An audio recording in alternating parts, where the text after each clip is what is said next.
Namaste India. Today, on behalf of Young Bharat, I Kanak Bharadwaj welcome you. So, before introducing Associate NCC Officer Mr. Lalit Kumar Sharma, I want to explain when and how NCC came into existence.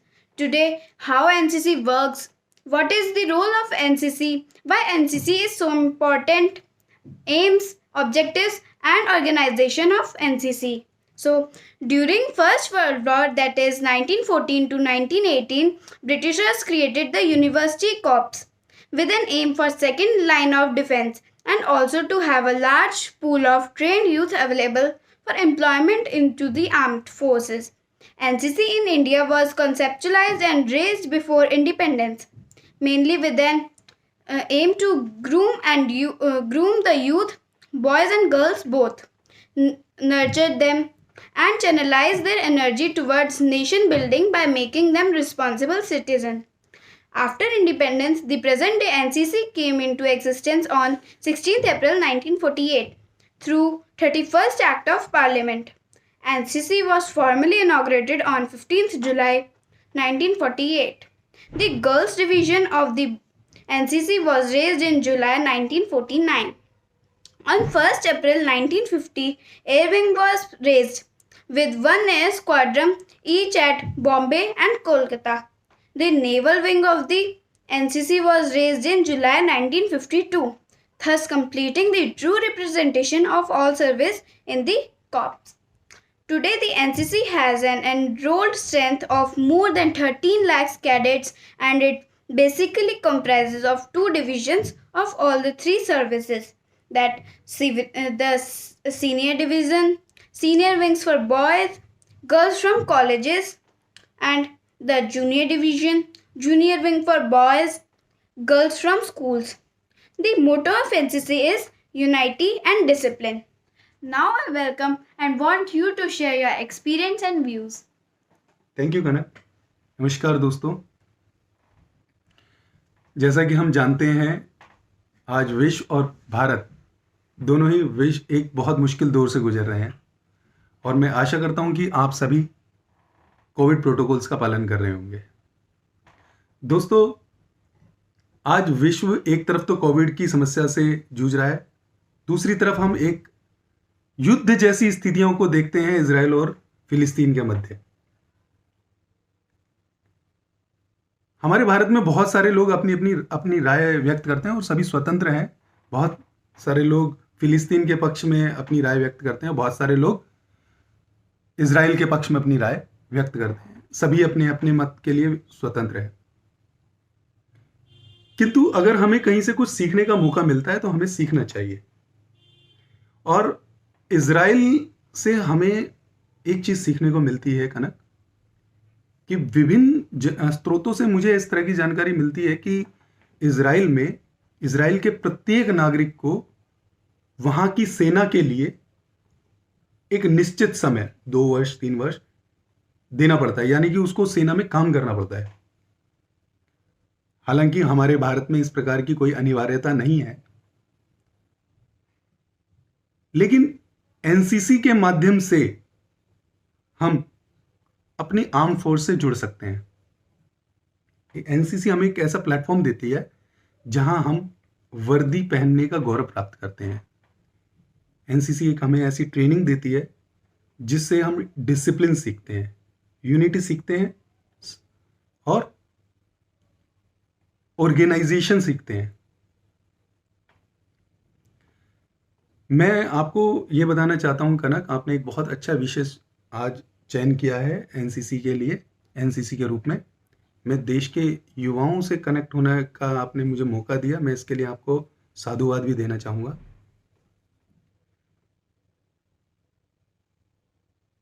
देखिए, बहुत सारे हमारे जो युवा साथी होते हैं वो सेना में भर्ती होना चाहते हैं, किंतु कई बार उनको नहीं मिल पाता वह मौका कि वह सेना में भर्ती हो पाए। तो एनसीसी उन्हें एक मौका देती है देश की सेना से जुड़ने का। वहाँ वो डिसिप्लिन, यूनिटी, एक साथ किस प्रकार से टीम वर्क किस प्रकार से किया जाता है, ये सब चीज़ वहाँ पे सीखते हैं। नेशनल इंटीग्रिटी सीखते हैं। नेशनल इंटीग्रिटी से के द्वारा मैं कनक आपको ये बताना चाहूँगा कि मेरा जो प्री कमीशनिंग का कोर्स हुआ, एसोसिएट एनसीसी ऑफिसर बनने के लिए एक प्री कमीशनिंग कोर्स करना पड़ता है। तो उस कोर्स के लिए जब हमें, मैं नाम नहीं लूँगा, स्थान तमिलनाडु में एक स्थान था, वहाँ पर हमें जाना पड़ा। तो वहाँ पर एक प्रकार का लघु भारत हमको वहाँ पर देखने को मिला। पूरे देश की लगभग सभी संस्कृतियां एक जगह इकट्ठी हो गई हो मानो।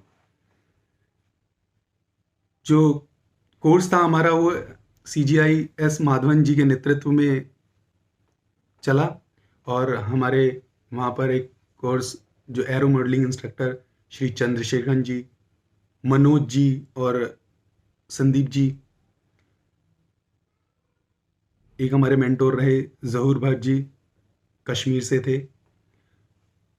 दिल्ली से मैं और आलोक जी, महाराष्ट्र से नीलेश, गणपत राय धवड़, अभिजीत पाटिल जी, आतिश कुमार जी गुजरात से थे, केरल से अजय कुमार जी, मध्य प्रदेश से शिवदयाल जी और VK तिवारी जी, छत्तीसगढ़ से रविकांत बोगा जी, असम से नजरुल हक चौधरी जी, सुरेश बोरा जी और कृष्णनंद राय जी।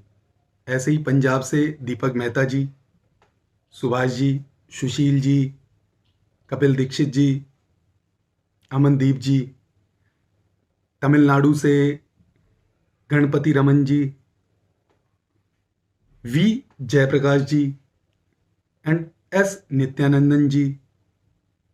इसी प्रकार पौंडीचेरी से मुरगयन जी, आंध्र प्रदेश से फजरुल्ला जी, तेलंगाना से नागार्जुन चिंतम, मणिपुर से IB, प्रम्बा, स्वामीनाथन, वाल्मीकि, ये सब ऑफिसर्स रहे।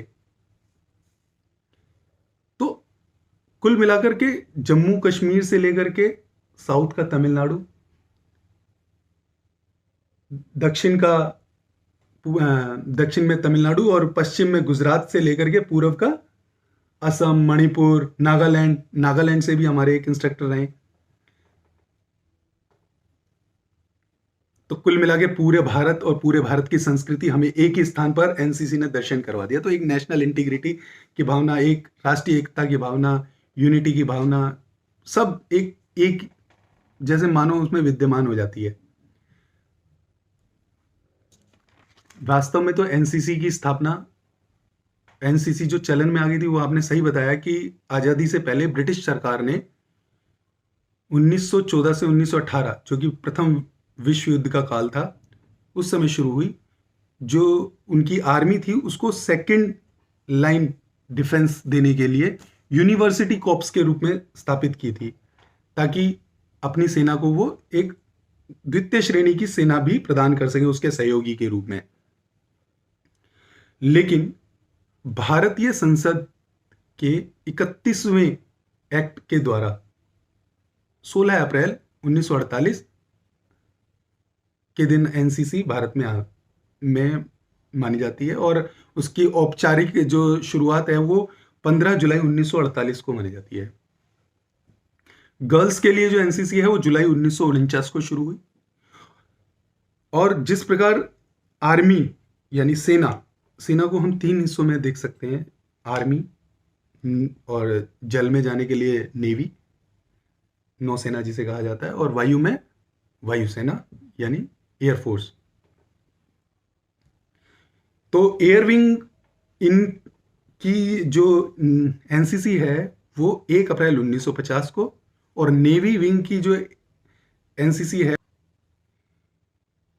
और उसका जो ऑब्जेक्टिव था वो ये था कि हम छात्रों को इंडियन आर्म्ड फोर्स की तरफ आकर्षित कर सके या उसकी जानकारी दे सकें। छात्र एक अपने स्कूल लेवल पर, कॉलेज लेवल पर ही भारतीय सेना को, वायुसेना को, नौसेना को जान सके। ये उसका एक मुख्य उद्देश्य था। छात्रों में पॉजिटिव एटीट्यूड डेवलप करना, देश का जो स्टूडेंट है उसकी जो पावर है उसको एक नेशंस पावर में तब्दील कर देना, मतलब वो न्यूसेंस पावर ना बन करके एक नेशंस पावर बने, इस उद्देश्य के साथ एनसीसी की शुरुआत हुई। बहुत एक अच्छी शुरुआत रही और अभी तक हम तुमने ये डिटेल बताया कि 13 लाख संख्या आज एनसीसी कैडेट्स की है और जो कि निरंतर प्रगति पर है। और एनसीसी के बहुत जो कमांड ऑफिसर हैं, हेड क्वार्टर्स है, और एनसीसी के क्या मतलब ऑर्गेनाइजेशंस हैं, डायरेक्टरेट्स हैं, एनसीसी के कैडेट्स को क्या बेनिफिट्स मिलता है ना, अगर कभी समय मिलेगा तो हम इन सब पर भी चर्चा करेंगे। देशभक्ति क्या होता है? देशभक्ति का अर्थ है, ये नहीं है कि खाली आपने बंदूक ले ली और गोलियां चला रहे हैं। देशभक्ति जहां आप खड़े हैं और अगर आप अपनी ड्यूटी सही से कर रहे हैं तो ये देशभक्ति है। जैसे छात्रों के लिए मैं कहना चाहूँगा, अगर आप नल बंद कर करके पानी को वेस्ट होने से बचाते हैं, स्विच ऑफ करके आप बिजली को बचाते हैं, तो ये अपने आप में बहुत अच्छी देशभक्ति है और देशभक्ति का बहुत मतलब मैं कहूँगा बहुत अच्छा परिचय है। तो इसलिए देशभक्ति के बारे में कभी आपके पास समय होगा तो हम विस्तृत चर्चा करेंगे इस बात में।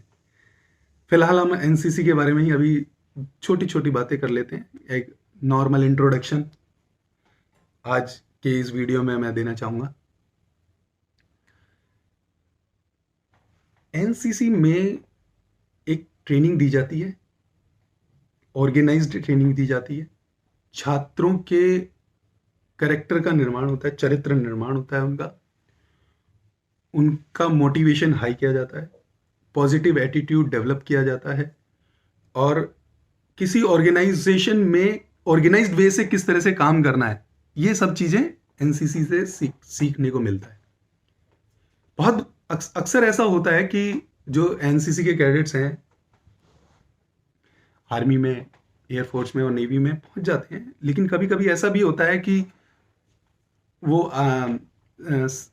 आर्म फोर्स की तरफ नहीं जा पाते, वो अपना दूसरा प्रोफेशन चुन लेते हैं। लेकिन जो एनसीसी में उन्होंने सीखा होता है, जो एनसीसी ऑर्गेनाइजेशन में जो उन्होंने ट्रेनिंग ली होती है, तो उस डिसिप्लिन के साथ जब वो जिस भी ऑर्गेनाइजेशन में जाते हैं, वहाँ पे काम करते हैं, तो किस तरह से संसाधनों को इकट्ठा करना है, संसाधनों को सम्मिलित करना है, फिर उनको कैसे मैनेज करना है, एक लीडरशिप क्वालिटी उनके अंदर होती है। वो अपने स्थान पर जहाँ भी वो खड़े हैं वहाँ अपना एक स्थान बना लेते हैं और सीमित संसाधनों में किस प्रकार से बहुत बेहतर आउटपुट निकाला जाता है, ये सब चीज़ एनसीसी की ट्रेनिंग के द्वारा देश के युवाओं में आ सकता है।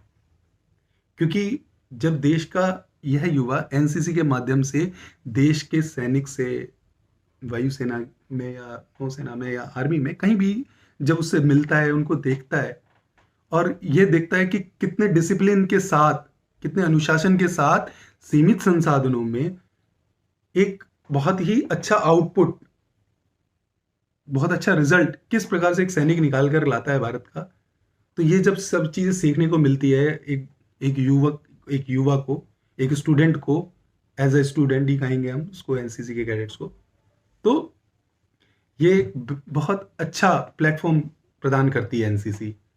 अपनी योग्यताओं को, अपनी प्रतिभाओं को देश के समक्ष रखने का एक मौका प्रदान करती है। तो कनक, आप जैसे युवाओं को एनसीसी के बारे में जानना चाहिए, एनसीसी से जुड़ना चाहिए और एनसीसी के बारे में अध्ययन करना चाहिए, ताकि जब आप जैसे युवा देश के बारे में सोचेंगे, अपने भविष्य के साथ साथ अपने भविष्य को देश के भविष्य के साथ जोड़ करके आगे बढ़ने का प्रयास करेंगे, तो निश्चित रूप से हमारा देश दिन दुगनी चार चौगुनी तरक्की अवश्य करेगा। और मैं आशा करता हूँ कि हम सभी आज जो हम लोगों को समस्या का सामना करना पड़ रहा है, ये कोविड रूपी महामारी का सामना करना पड़ रहा है, इसमें भी मैं एक एनसीसी के बारे में बताना चाहूँगा कि ये एक सेकंड लाइन डिफेंस है। इसी प्रकार से जब हम ट्रेनिंग लेते हैं तो वहाँ पर ट्रेनिंग के अंदर किस प्रकार से, जैसे अभी कुछ चीज़ें हमें सुनने में आती हैं अनौपचारिक रूप से ही, जैसे कहीं वेंटिलेटर्स हैं, कहीं कंसंट्रेटर हैं, लेकिन उनको चलाने वाला मानव संसाधन, मतलब एक तरह से जिन उनको चलाने की जिनको जानकारी है वो उपलब्ध नहीं है कहीं कहीं, या कहीं ड्राइवर्स की कहीं समस्या आती है। तो कुछ भी किसी भी प्रकार की समस्या है, यदि हम एनसीसी में ट्रेनिंग के द्वारा एक सेकंड पंक्ति हमारे पास है तो हमारा देश एक मजबूत स्थिति में रहता है। हम द्वितीय पंक्ति में खड़ी एक आर्मी के समान है, जो न सिर्फ युद्ध के समय अपने सैनिकों को दवाइयाँ, फल, भोजन इत्यादि की सप्लाई के काम आती है, कहीं रक्तदान के काम आते, रक्त की जरूरत पड़ती है तो रक्तदान एनसीसी कैडेट्स करके उनको सहायता पहुंचाते हैं। ये तो करते ही करते हैं। एक आपातकालीन परिस्थितियों में, जैसा कि अभी है कोविड, एक आपातकालीन स्थिति है, पूरे विश्व के सामने है, और इसमें प्रशासन के साथ एनसीसी के कैडेट्स काम करते हैं। इस प्रकार की अनेक बाढ़, भूकंप इत्यादि आपदाओं के समय एनसीसी के कैडेट्स एक सेकंड लाइन, प्रशासन कहो, आर्मी कहो, देश की सुरक्षा के लिए एक आधार के रूप में उपस्थित रहते हैं। तो युवाओं को एनसीसी को जानना चाहिए, एनसीसी लेनी चाहिए, और जिनको मौका नहीं मिल पाता एनसीसी लेने का तो उन्हें एनसीसी के बारे में अध्ययन करना चाहिए। मैं आपके सभी देखने वाले दर्शकों को भी ये कहना चाहूँगा कि आप भी एनसीसी के बारे में ज्ञान प्राप्त करें, एनसीसी को जानें, एनसीसी को समझें, और देश बहुत जल्द इस आपातकाल से बाहर निकले, इस आपदा से बाहर निकले।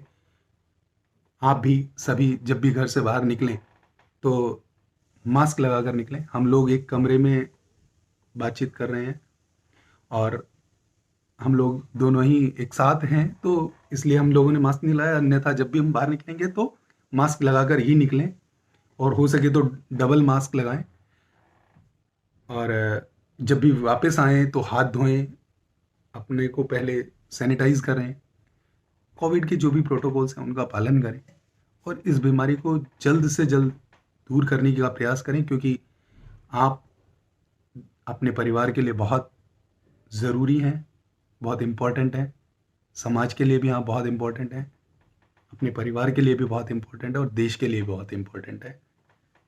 देश बहुत जल्द इस प्राकृतिक आपदा से, या जो जिस भी प्रकार की आपदा आप इसको कहना चाहें, इस आपदा से जल्द निकले और तरक्की की राह पर चले। ऐसी शुभकामनाओं के साथ मैं अपनी बात को विराम देता हूँ और आपको साधुवाद देता हूँ, आपको शुभकामनाएं देता हूँ कि आप अच्छे वीडियो देश के लिए, ज्ञान के लिए बनाएं।